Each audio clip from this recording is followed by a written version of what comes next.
55 55 और 95 हर उम्र के लिए यकसा मुफीद, मफाद आम्मा का अलम बरदार। जरूर सब्सक्राइब करें, लाइक करें, शेयर करें और बेल आइकन प्रेस करना न भूलें। Rabbani the scholar YouTube channel. अभी आप लोगों ने 5 हुक्म का हिजरा देखा। उन किताबों में क्या था? मैंने तो सिर्फ वो विवाह को सामने रखा है। मैंने बाकायदा किताब नहीं होती है, शायद ये किताब नजर पड़ी कहीं उन्होंने बनाई भी है, अल्लाह माफ करे। शायद 5 किताब मैंने सरसरी तौर पर टाइटल देखा था, लेकिन नफ्स मजमून का मुझे नहीं मालूम। तो मैं अपने चंद बुजुर्गों को, चंद साथियों को दावत दूंगा कि आप आए और अपने ख्यालात का इज़हार उन किताबों पर फरमाएं जो आपको तबसरे के लिए दी। मैं सबसे पहले इल्तिमास करता हूँ मुंबई से तशरीफ लाए डॉक्टर जाकिर खान जाकिर साहब से। आप एक अच्छे शायर हैं, एक अच्छे मुहक्किक हैं, एक अच्छे अफसर हैं, एक अच्छे तर्जुमा निकाल हैं। मैं उनसे इल्तिमास करता हूँ कि आप हालात और तहरीक पर अपने तासुरात के साथ। अस्सलाम वालेकुम हाज़रीन, जिस महफिल में सलीम शहजाद साहब मौजूद हैं, जहाँ डॉक्टर अशफाक अंजुम मौजूद हैं, जिस महफिल में डॉक्टर इलियास सिद्दीकी साहब की यादें मौजूद हैं, वहाँ आदाब तहकीक पर कुछ कहना यकीनन बड़ी हिम्मत का काम है।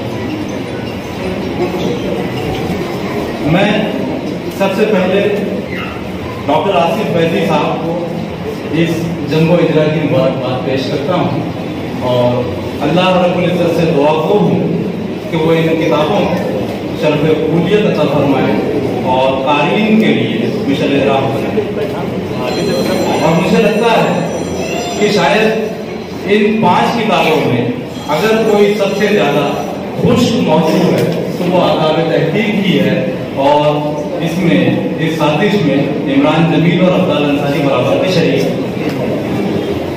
हाज़िर, तहकीक और इंसानी रिश्ता अदल से है। ये अदल से चला आ रहा है। दुनिया बनने से पहले तहकीक मौजूद थी। जब आदम अलैहिस्सलाम को कह दिया गया कि ला तक़रबा हाज़िहि शजरत फतकूना मिनज़ ज़ालिमीन, लेकिन उसके बावजूद वो मादा जो फितरत इंसानी में मौजूद था, उस मादे ने, उस तहकीक के मादे ने हजरत आदम अलैहिस्सलाम को उकसाया कि वो देखें कि आखिर इस दरख्त के करीब क्यों नहीं जाना।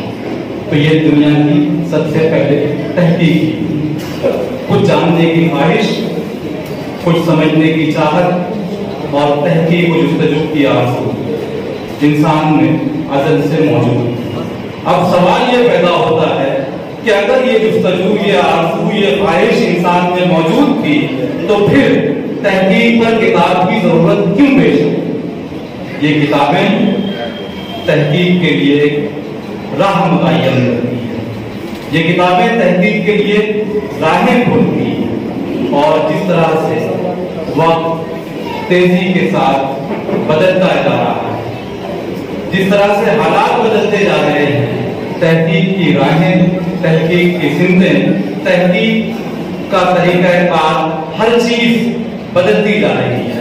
इन बदलते हुए हालात में इस बात की जरूरत महसूस की जा रही थी कि आदाब तहकीक जैसी कोई किताब मंजर आम पर आए, ताकि वो दिशनकाने इल्म अदब जो अपने इल्म अदब की तशफ़ी चाहते हैं, जो पीएचडी करना चाहते हैं, जो एमफिल करना चाहते हैं, जो अपनी तालीम को आगे जारी रखना चाहते हैं, उनकी सही रहनुमाई हो सके। और यकीनन आदाब तहकीक ने वो फरीज़ा मुकम्मल तौर पर अदा किया है।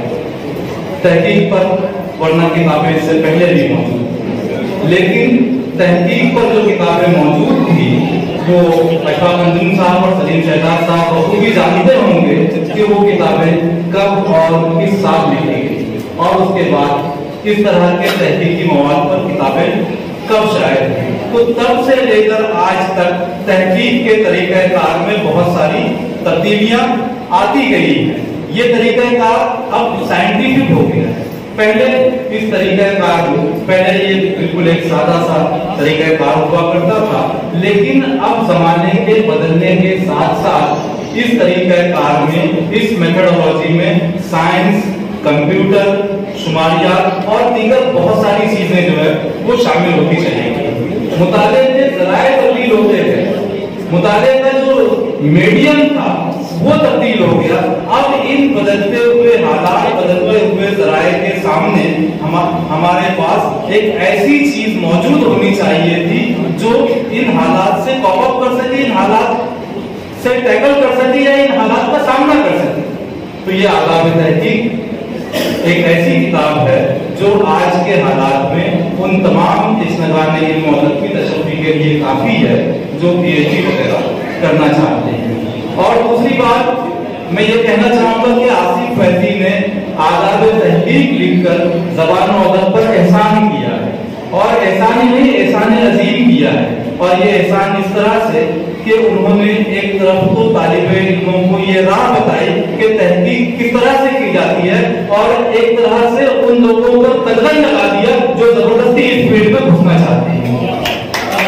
वरना हर कोई ये समझता था कि तहकीक बहुत आसान है, पैट एग्जाम पास कीजिए, एडमिशन दीजिए और कहीं ना कहीं से इंटरनेट की मदद से, गूगल की मदद से मकाला तो मुकम्मल हो ही जाता है। और मैं खुद मुंबई यूनिवर्सिटी से वाबस्ता हूँ। मैंने पिछले 18-20 सालों में ऐसे मकाले देखे हैं जो मकाला एक ही है, उसके उन्वानात बदलते चले गए, टाइटल बदलते चले गए, 200 सफा गूगल से कॉपी करके पेस्ट कर दिए।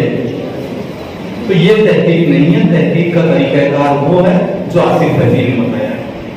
तो इस तरह से आसिफ फैजी ने ज़बान और अदब पर एक एहसान किया है कि लोगों की रहनुमाई भी की और गैर जरूरी अफराद को इस फील्ड में घुसने से रोक दिया, ये बताते हुए कि इसमें मसाइल कितने हैं और इन मसाइल से हम किस तरह से जबरदस्त हो सकते हैं। अगर आप इन मसाइल का सामना नहीं कर सकते हैं तो आपको इस मैदान में आने की कोई जरूरत नहीं है। हाज़रीन, इस किताब की जरूरत इसलिए भी महसूस की जा रही थी कि आज हमारे यहाँ पर हिंदुस्तान में इंडियन यूनिवर्सिटीज का जो सिस्टम राइज है, 3 तरीके की यूनिवर्सिटियां हैं। एक तो वो जो रेजिडेंस यूनिवर्सिटी होती है, अलीगढ़ जामिया, जेएनयू वगैरह जैसी। एक वो यूनिवर्सिटी जो प्लेन यूनिवर्सिटी है, और एक वो यूनिवर्सिटी जो डिस्टेंस यूनिवर्सिटी है। जहां तक रेजिडेंस यूनिवर्सिटी का सवाल है, यहाँ पर 24/7 असातिज़ा मौजूद होते हैं, तलबा अपने मसाइल हल कर सकते हैं। लेकिन जो प्लेन यूनिवर्सिटी है, यहाँ के तलबा को दुश्वारी पेश आती है और उस दुश्वारी का हल ये किताब है आदाब तहकीक। इसी तरह से जो डिस्टेंस मोड की यूनिवर्सिटी है उसके लिए भी आदाब तहकीक जो है ये एक बेहतरीन किताब है।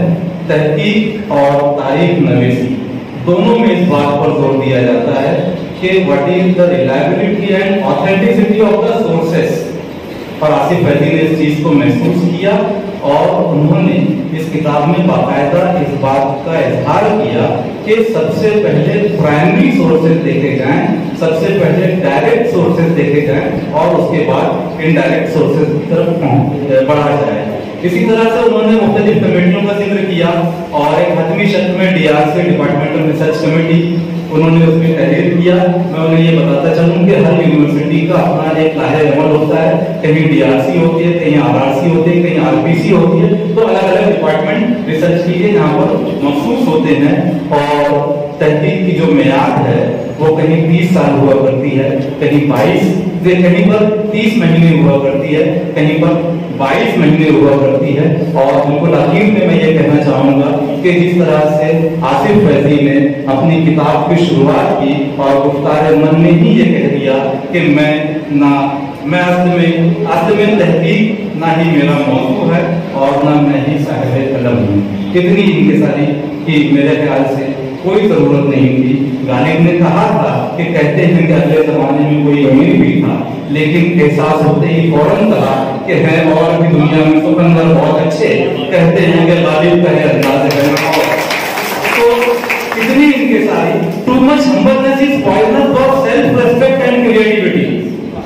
कि बहुत ज्यादा हम्बलनेस जो है वो आपके सेल्फ रेस्पेक्ट को, आपकी डिग्निटी को, आपकी क्रिएटिविटी को कहीं ना कहीं तकलीफ पहुंचा सकती है। اور دوسری بات کہ ہمارے پاس ایک جنریشن جس میں سلیم شہزاد صاحب اور اشفاق انجم صاحب یا صدیقی صاحب موجود تھے، انہوں نے وہ راہیں متعین کر دی. ان حضرات نے اپنا جو فن تھا وہ لوگوں کے سامنے پیش کیا، لوگوں کے لیے ایک راہ متعین کر دی. اب نئے آنے والوں کا یہ فرض ہے کہ اس پر قصر نو تعمیر کرتے جائیں. اور جہاں تک میں دیکھ رہا ہوں ہمارے شہر میں اس روایت کے امین کئی حضرات موجود ہیں. میں نام لے کر کہہ سکتا ہوں کہ مشاہد نظوی، شہزاد بخت، آصف فیضی، یہ وہ لوگ ہیں جو مستقبل میں یقیناً کوئی سلیم شہزاد ہوگا، کوئی اشفاق انجم ہوگا، کوئی الیاس صدیقی ہوگا. میں ان تمام حضرات کو اور آصف فیضی کو، آصف فیضی صاحب کے خانوادے کو، آصف سر کے اساتذہ اکرام کو، آصف سر کے والد صاحب کو مبارکباد پیش کرتا ہوں کہ یہ یقیناً یہ کارہائے نمایاں تاریخ میں سنہرے حرفوں سے لکھا جائے گا. بہت شکریہ. بہت شکریہ ڈاکٹر صاحب. یہاں پر میں ایک اعلان کرنا چاہوں گا. معزز تبصرہ نگاران سے انتہائی معذرت خواہ ہوں کہ ڈپارٹمنٹ کی جانب سے ہمیں یہ اطلاع دی گئی ہے کہ آپ کو پروگرام جلد از جلد اختتام تک لے جانا ہے. اس لیے میں بہت ہی ادب و احترام کے ساتھ یہاں پر دبستان صحافت پر بات کرنے کے لیے محترم ڈاکٹر اقبال کرنی صاحب سے التماس کرتا ہوں کہ میں اسے تشریف لائیں اور انتہائی اختصار کے ساتھ. میں بہت ہی معذرت خواہ ہوں سر، کیونکہ واقعی میں ایسی کتابیں ہیں جس پر گھنٹوں بولا جا سکتا ہے. میں انتہائی ادب احترام کے ساتھ ڈاکٹر اقبال کرنی صاحب. صدر مجلس، ہماری شہر اور اہل ذوق حضرات، انتہائی مختصر تبصرہ یہ ہے کہ تحقیق دبستان تحقیق کی کتاب واقعی لائق مطالعہ ہے. آپ اسے خریدیے اور مطالعہ کیجیے. شکریہ. میں ڈاکٹر اقبال برقی صاحب کا انتہائی مشہور ہوں اور میں یہاں پر چاہوں گا کہ ایک پھول دے کر ان کا استقبال کیا جائے. آپ نے واقعی میں آج ہمارا یہاں پر بھرم کر دیا تھا. میں چاہوں گا کہ عثمان غنی عزت صاحب یہاں پر تشریف لائے اور کتابستان پر اپنا تبصرہ پیش کریں. 55 55 اور 95 ہر عمر کے لیے یکساں مفید، مفاد عامہ کا علم بردار. ضرور سبسکرائب کریں، لائک کریں، شیئر کریں اور بیل آئیکن پریس کرنا نہ بھولیں. Rabbani the scholar YouTube channel. Rabbani the scholar YouTube channel علمی، ادبی، دینی، ملی، سماجی، ثقافتی، تہذیبی، فلاحی، طبی، فنی، معاشی، تجارتی، معاشرتی، انتظامی، انقلابی، تحریکی، تحقیقی، تکنیکی، تفتیشی، تعمیری، تعلیمی و معلوماتی یوٹیوب چینل. ضرور سبسکرائب کریں، لائک کریں، شیئر کریں اور بیل آئیکن پریس کریں. ربانی دی اسکالر یوٹیوب چینل.